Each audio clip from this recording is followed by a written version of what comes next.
A guitar chord hangs like a pin in a cathedral, so faint you almost think it's a mistake. Then silence stretches, a pause longer than radio would ever allow. And suddenly you're not just listening, you're leaning in. That's the kind of trick XX built a career on, turning yammer into hush and hush into power. Keep watching, because beneath these spare arrangements are hidden tectonic shifts that reshaped what cool even sounded like. And yes, yammer returns later, because sometimes the loudest voice is the one that barely speaks. Start with intro. No vocals, no confessions, just skeletal guitars and minimalist beats whispering across empty space. Most bands would have stuffed the silence with noise, but XX treated silence like it was a fourth band member. Every note hovers, suspended, daring you to fill in the blanks yourself. The absence becomes the hook. It's cinematic, it's intimate, and it's the reason a simple instrumental ended up scoring ads, TV, and even entire moods. Who else turns nothing into everything? Slide to Crystallized. Here the alchemy takes human form. Romy Madley Croft and Oliver Sim, voices intertwining like half a conversation overheard in a darkened bar. It's fragile, almost shy, yet the bass line carries enough weight to anchor the whisper. The song doesn't shout its message, it barely raises its voice.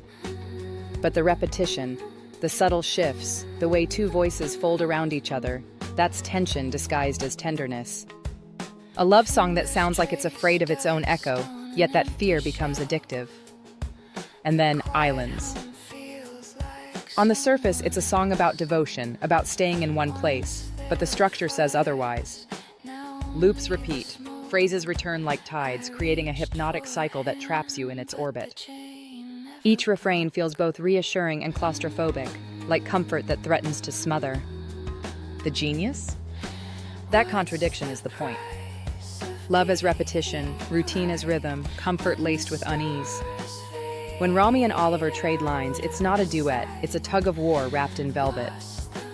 Across these songs, XX flipped the script on what a band had to sound like in the 2000s. No bombast, no guitar heroics, no yammering choruses. Just restraint sharpened into edge. Their secret weapon was Jamie Dasheim, sculpting beats so minimal they felt like whispers from another room, yet so precise they could drive entire arenas into reverent silence. This was music you didn't just hear, you inhabited, like stepping into a half-lit apartment at midnight where every shadow has its own story. What makes it remarkable is how their style spread like quiet wildfire. Pop stars borrowed the hushed delivery, electronic producers mimicked the skeletal beats, and indie bands adopted the sense that cool wasn't about excess, it was about leaving space. The impact wasn't flashy, but it was lasting.